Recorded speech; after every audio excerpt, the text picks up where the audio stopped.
Good morning students. Last lecture में हमने ये पढ़ा था कि जो चेंजेस आए थे न्यू किंगडम्स में like from 750 CE to 750 CE, उसमें हमने ये देखा कि मुगल एम्पायर्स के बारे में बात करी थी, तुगलक एम्पायर, खलजी एम्पायर्स के बारे में बात की थी। इसके साथ साथ मैंने मैप के थ्रू आपको वेरियस काइंड्स ऑफ आपको एम्पायर्स दिखाए थे लाइक राष्ट्रकूटास, चोलास, चेरास, पांड्यास। इनमें काफ़ी सारे हमने वहाँ पे न्यू किंगडम्स इमर्ज हुए थे। तो मैंने आपको ये भी बताया था कि कैसे मुगल एम्पायर का डिक्लिनेशन हुआ था, कैसे जो उनके लोकल रूलर्स थे, है ना, क्योंकि बहुत बड़ा एम्पायर था, ऑलमोस्ट इंडियन टेरिटरी को उन्होंने पूरा कैप्चर कर रखा था मुगल एम्पायर ने उनके under their leadership, under their kingdom. तो वो धीरे धीरे टूटने लग गए। जो उनके लोकल जो रूलर्स थे, जो उन्होंने रूलर्स अलग अलग स्टेट्स में रख रखे थे, उन्होंने खुद को एज ए इंडिपेंडेंट किंग घोषित कर लिया। एज ए रिजल्ट धीरे धीरे मुगल एम्पायर डिक्लाइन हो गया। यहाँ तक हमने न्यू किंगडम्स के बारे में पढ़ा। फिर हमने पढ़ा कि जो नई जाति, जो जाति सिस्टम कैसे वहाँ पर फॉर्म हुई बेस्ड ऑन देयर ऑक्यूपेशन और उनके स्टेटस के अकॉर्डिंग, जो कि चेंज होती रहती थी based on their occupation as well as their social status. आज जो हम पढ़ेंगे कि इस दौरान from 750 CE to 750 CE to 1750 CE तक कौन कौन से चेंजेस आए in terms of religion, religiously क्या क्या चेंजेस आए, क्या क्या developments. Okay, from 8th to 18th century, यानी वही वाला पीरियड फ्रॉम 750 टू 1750 सीई, बहुत सारे there were significant developments in the religious tradition, बहुत सारे डेवलपमेंट्स है। Okay, the period witness important changes in Hinduism. सबसे ज्यादा चेंजेस किसी धर्म में आए तो हिंदू धर्म में आए।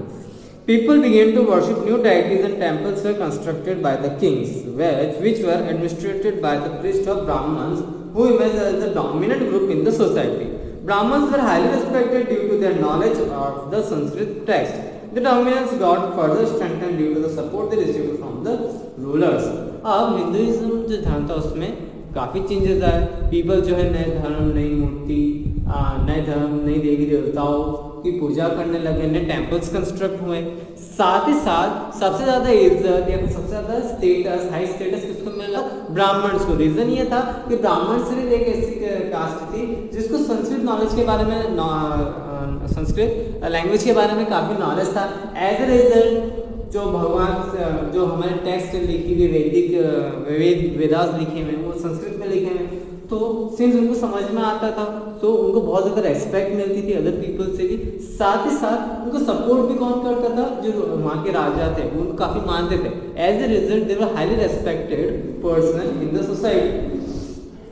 There was also the development of this idea of bhakti, which placed devotion to a chosen deity above any elaborate rituals or involvement of the priest. और साथ ही साथ इसमें एक और आइडिया ये डेवलप हुआ कि कुछ सेक्शंस ऐसे थे, कुछ पीपल्स ऐसे थे जो किसी देवी देवता को ना पूछते सिर्फ भगवान का नाम लेते थे। एक अलग टाइप की भक्ति करते थे, ऐसा मानते थे जहाँ से वो भगवान का नाम लेंगे और उनकी सुन लेंगे। जरूरी नहीं है कि देवी देवताओं के पास जाना पड़े या उनकी पूजा करनी पड़े या किसी टाइप का रिचुअल या कस्टम करना पड़े।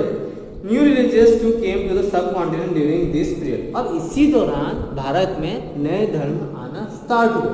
ओके, कैसे हुए ये देखते हैं। It was in the 7th century that the teachings of Quran were first brought to India by merchants and migrants. The Quran is the holy book of Muslims who believe in one God, Allah. अब हुआ कि 7th century में जब traders आए थे, है ना, वो अपने साथ एक नया धर्म लेके आए, इस्लाम धर्म, या फिर इस्लाम धर्म लेके आए जिसमें वो कुरान की टीचिंग्स के बारे में प्रोपोगेट कर रहे थे। उनकी जो होली बुक थी, मुस्लिम्स की जो होली बुक होती है कुरान होती है, जिसमें वो लोग सिर्फ एक ही भगवान को पूछते हैं, विच इज़ नोन एज अल्लाह। फिर उसके बाद बहुत सारे ऐसे रूलर्स हमारे इंडिया में आए, उन्होंने अटैक करा, इन्वेड किया, यहाँ पे रूल करने लगे। तो फिर उन्होंने अपने धर्म को ज़्यादा प्रोपोगेट किया all over the India. Many rulers of well patrons of Islam and the group of the learned Muslim theologians and the jurist known as उलमा। The followers of Islam interpreted the religions in different ways. Difference also exists in their tradition and the school of law which they follow.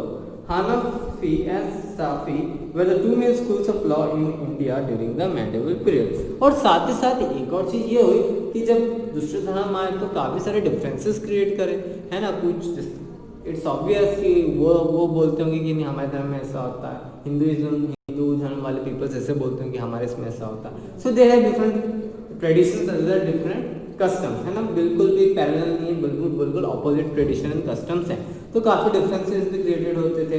सबसे ज़्यादा differences जो आता था वो सामने आता था वाइल्ड जुडिक्शंस हैं, जुडिशियरी में, क्योंकि इस्लाम के लॉ ज़्यादा होते थे, हिंदू धर्म के हिसाब से लॉ अलग होते थे, तो इस वजह से काफ़ी डिफरेंसेस क्रिएट होते थे। तो in the medieval period law school दो होते थे, हनाफी एंड साफी, जो कि दो मेन लॉ स्कूल होते थे। और मेडिवल पीरियड में जहाँ पे लाइक जैसे अभी हम लॉ की पढ़ाई करते उस समय भी लॉज की पढ़ाई होती थी। तो हनाफी एंड साफी दो मेन स्कूल होते थे लॉ के, जिनमें इन धर्म से रिलेटेड वहाँ पे पढ़ाई की जाती थी और लॉ के बारे में समझाया जाता था। इसके अलावा एक डेडिनो ये है कि सिखिज्म जो है वो 1500 सी में स्टार्ट हुआ था फ्रॉम द पंजाब, जहाँ पर गुरु नानक जी ने इस धर्म को प्रोपोगेट किया था, एक यहाँ से नया धर्म स्टैब्लिश किया था। ओके, अब जो नेक्स्ट हमने बस इतना यहाँ पे इतना ही हमें पढ़ना है कि कौन कौन से रिलीजियस चेंजेस आए, क्या क्या डेवलपमेंट आए जो हमने मेडिवल पीरियड में देखी। अब जो हम पढ़ेंगे तो हम पढ़ेंगे कि हिस्टोरियंस इस पास्ट को किस नज़रिए से देखते हैं। How do historian view the past. Historian से अकॉर्डिंग ये किस नज़रिए से ये हमारी हिस्ट्री को देखते हैं। Vast amount of historical data can be studied and managed easily by dividing them into smaller segments. With passage of time, historians have dealt with enormous amounts of data. To make the study easier, historians have divided history into larger parts of periods of having similar characteristics. अब देखो कम से कम 1000 साल का period है, 750 to 1750। ये बहुत एक 1000 साल का जो पीरियड है, ये इसमें काफ़ी सारा डाटा रहता है। तो हिस्टोरियंस ने उसको क्लासिफाई कैसे करा डिफरेंट पीरियड्स में, लाइक जैसे कि चोलास जिस टाइम को रूल करे थे उस पीरियड को जितने साल भी उन्होंने रूल करा, 100 साल 200 साल 50 साल, तो उस पीरियड को उन्होंने चोला रूलर्स वाला पीरियड का नाम दे दिया। तो उन्होंने अलग अलग सेगमेंट अलग अलग पीरियड्स के नाम हिसाब से डिवाइड कर दिए। Okay, for historian the passage of time reflect social and economic changes. Historian जब देखते हैं, हिस्ट्री पढ़ते हैं, तो उसमें ये सबसे इंपॉर्टेंट चीज़ देखते हैं कौन कौन से डेवलपमेंट पे, socially, economically, religiously, economically, socially, religiously कौन कौन से चेंजेस आते हैं, इन सबको वो स्टडी करते हैं। During the mid 19th century, British historians classified Indian history into Hindu, Muslim and British periods on the basis of the religion of the ruler. They ignored other social and economic developments of the subcontinent.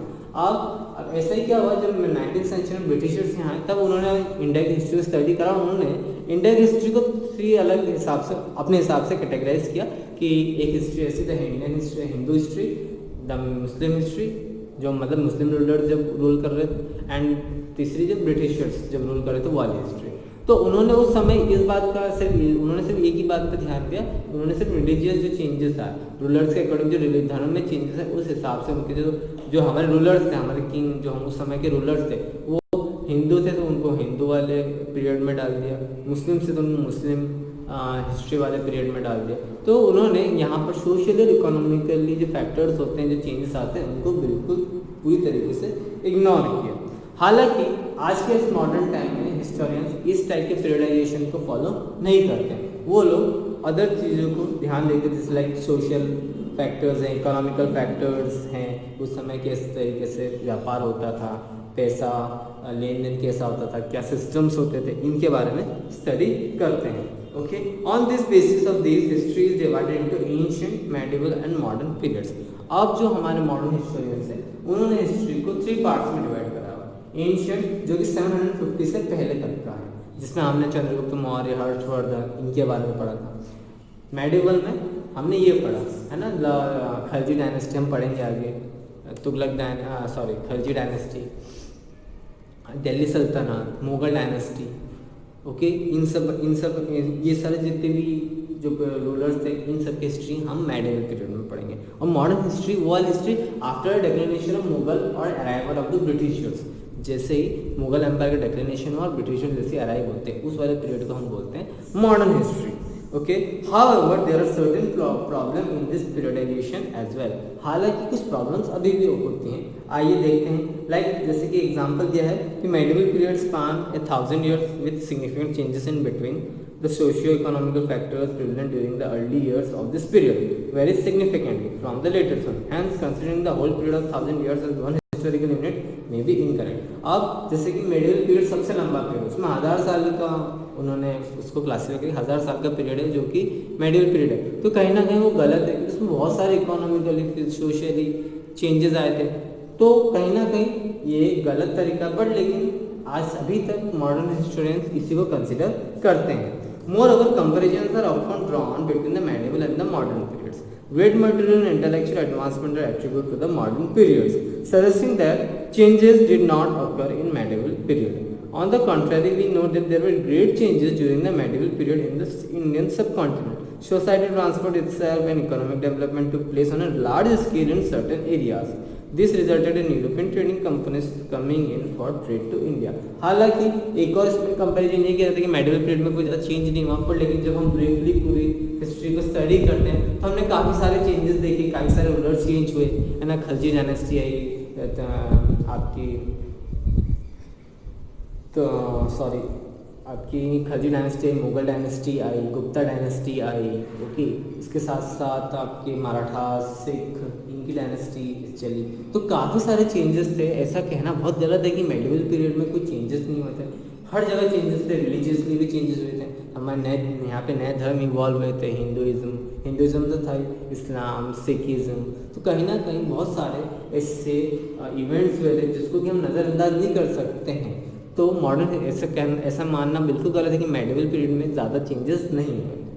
Okay, medieval period में बहुत ज़्यादा changes है compare to the modern history. Okay, और शायद इसीलिए ये जैसे like historians पहले बोलते हो कि एंशिएंट मेडिवल पीरियड में कोई ज़्यादा चेंज नहीं होता, बट लेकिन कहीं ना कहीं यही इन सारी इवेंट्स की वजह से ही जो यूरोपियन कंट्रीज थी हमारे इंडियन सब कॉन्टिनेंट या इंडिया में ज़्यादा इंटरेस्टेड लिया था, वो लोग यहाँ पे ट्रेड करने आए थे। तो कहीं ना कहीं उन्होंने वो सब उस समय उन्होंने ये सब सुना होगा कि India is a very rich country, यहाँ पे बहुत सारे सोर्सेज हैं, हम बिजनेस कर सकते हैं, ट्रेड कर सकते हैं। So it is so medieval history is one of the most important period in the history of India. Okay, thank you.